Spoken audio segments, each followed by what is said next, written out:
What on earth was this episode? Warning, heavy spoilers for Solo Leveling Season 2 Episode 12. The episode starts off with no opening. Immediately I was like, oh my gosh, this episode is going to be absolutely hype. I was honestly quite impressed by the CGI red ants. They were well animated for the most part. Carligan Tusk's fire technique was absolutely glorious, so fluid to look at, mate. I was honestly so hyped up seeing the four of them standing together in this shot. So cool. And Sung Jinwoo just enters the scene without even acknowledging anyone. Sung Jinwoo really does have something against these S rankers. It honestly makes me laugh how many times this man keeps walking past Yeonhu and Guildmaster Choi. It's almost like he sees them as a waste of space. Sung Jinwoo looks absolutely cold in this shot. With all of his shadow warriors, we get cut to other characters such as Lee Jong-hee and Hunter Association leader Go. Mate, when this man stood up from his desk and walked out, I thought, oh my gosh, is this guy going to join the Jeju Island raid fight alongside Sung Jinwoo? And sadly he does not. We cut back to Jinwoo and the gang. Mate, when Jinwoo commanded Iron, that voice actor just saying Iron's name gave me absolute chills. I know Sung Jinwoo does not really care to be a part of any of the guilds, he only did this to help his mom and family out, but just his command, his presence as he commanded Iron, I do believe that Sung Jinwoo could in fact make a great leader. Honestly gave me Commander Irvin vibes. My gosh, Iron charging up his powers like that looked so insane. And immediately all the red ants are on high alert. It was indeed a bit creepy seeing all of them change their eyes at the same time. Very unnerving. But to make seeing Iron, Igris and Winnie the Blue battling out like that looked so insane, mate. But I do love how this fight establishes who is the big boss in Sung Jinwoo's army, it being Carligan Tusk, deflecting all those red ants like nothing. Even though Sung Jinwoo was quite rude ignoring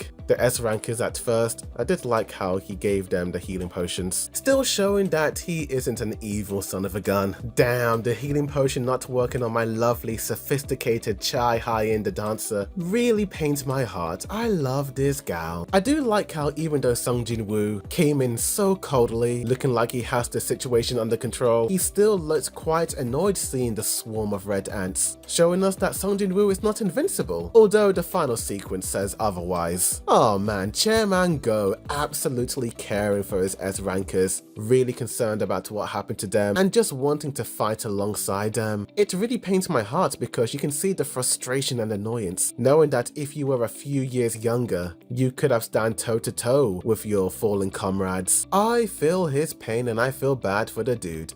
Seeing Jinha smacking the TV over and over again to try and make it work did take me back to those old days in the early 2000s, smacking our 4x3 TV tubes to try and get the signal working. One of the surveillance members who talks to the Japanese chairman says that Goto may actually be Control-Alt-Deleted. We do have a shot of his head falling down, and mate, I don't believe it. Oh my gosh, I am incredibly disappointed. All that aura farming, all that intensity, those well-drawn shots, and it was all for nothing in the end. Heck, I more or less agree with the Japanese chairman when he called him a useless oaf. But I don't blame him. I feel like this might be a situation where the anime wanted to make him look really badass, but the manga was like, yeah, this man isn't all he says to be, more or less confirmed by the manga readers, with them saying that they cut a significant panel of him looking terrified. If the anime did in fact adapt the manga one-to-one, then I probably would have never seen Goto as this goated hype man, but here we are with him more or less being KIA. Ugh, so disappointing. You were the chosen one!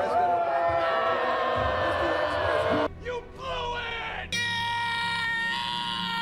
I wanted to see Sung Jinwoo and Goto versus the Ant King. We cut back to Igris and Iron absolutely wrecking the red ants. Mate, Sung Jinwoo was about to arise one of the red ants. Oh my gosh. It was so frustrating that the Ant King interrupted that. But I love how all the red and white ants make way for the Ant King. I kind of like the similarities between this scene and the scene of Guildmaster Choi and Beck bowing down to Chairman Go. Humans and the ants aren't that much different when it comes to respecting powerful, goated leaders. I found the Ant King being disappointed that there was no king outside to be incredibly funny. Dude seemed hella depressed. Jinwoo walking towards the Ant King, igniting his aura, was so cool, dude. But honestly, seeing Guildmaster Choi and Yeonwoo in the background after they were healed, I thought they might do something useful, but they were just sort of there. Watching Jinwoo, I just feel like solo leveling has become the Jinwoo story. When I started this show, I assumed that we would get other powerful hunters step up to the plate and possibly also fight and defeat bosses, but Jinwoo always has to come in to save the day. It's not a bad thing, it's just that I would have loved to have seen maybe Yeonwoo, Choi or Goto fight the Ant King and have an intense Sakuga-like animation fight sequence, and then have Jinwoo come in to save the day. But regardless, it was so funny how Jinwoo just looks down on the Red Ant, taunting him. Everyone is so scared, but not Jinwoo. I respect that. I also love the scene of all of Sung Jinwoo's friends and family seeing the feed of him confronting the Ant King in absolute shock. I do wonder how their mother will react to all this. I hope the shock of her seeing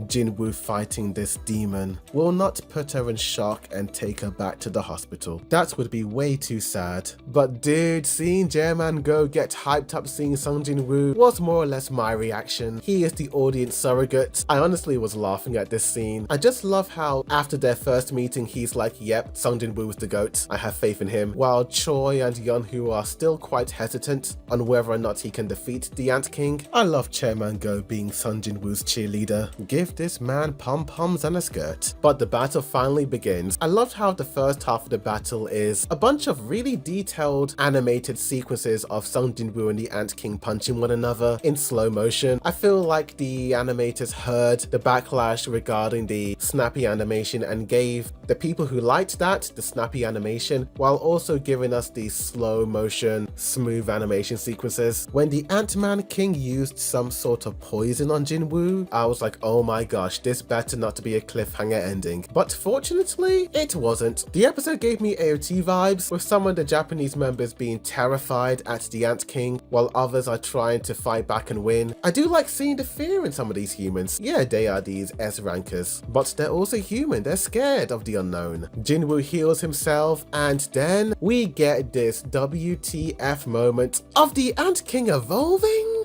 That form that he had before this form was not his final form. What? This came out of nowhere. I was shocked. The transformation sequence looked absolutely beautiful, but also incredibly eerie, mate. The design is phenomenal and wicked cool, dude. The haters look like fools. Dude, this whole fight sequence was absolutely unbelievable. The colors, the cinematography, the lightning beams, the detail on Yeonwoo's shocked face. The colors and detail were so vibrant and gorgeous to look at. It almost looked like the Ant King and Jinwoo were fighting in another dimension. And Jinwoo just giving the 1-2-1-2, punching the Ant King over and over again. Oh my gosh, Jinwoo did not have to go that hard and far. But then there was a moment where he was knocked down and I was like, oh my gosh, don't end the episode here. But fortunately it did not. I do really like how these recent fights with Jinwoo shows Jinwoo actually struggling and not be this ultimate aura Chad. Jinwoo is a human and not an immortal beast. He needs to show struggle and fear in order for us, the audience, to root for Jinwoo. This shocking burst of energy exploding from Jinwoo and him going crazy put my jaw on the ground. The animation was on fire. It honestly made me fearful of Jinwoo. Even the Ant King was fearful of Jinwoo running away. I don't blame him. Jinwoo was so scary in this scene. Jinwoo became the predator and the Ant King became the prey. Jinwoo commanding his soldiers to attack the Red Ants gave me Lord of the Rings vibes. Incredibly cinematic indeed. Oh my gosh, we saw the dragon as well. That was so cool. I loved the whole reverse. The Ant King being tough in the beginning and now he's a scared little boy. It was crazy. But he wins. Yay! Now he uses the elixir of life, which I predicted on chat. Is she alive or not? We'll never know until next week, as Jinwoo looks incredibly stressed out by something as he turns his head, and it cuts to his damn dirty feet. I hated this cliffhanger. It was like, why? Is she gonna make it out alive? Is the Ant King really down for the count? I don't think so. Jinwoo looks stressed out. Regardless, it was a 10 out of 10 episode. Great fight sequences, animation, but Jinwoo made all the S rankers look like E rankers. Useless and afraid. Great episode, cannot wait for next week, but tell me in the comments down below, what did you guys think of this episode? Did you like it or hate it? Tell me. Like for more solo leveling videos, but thank you for watching, and as always, a boy dude of you signing out.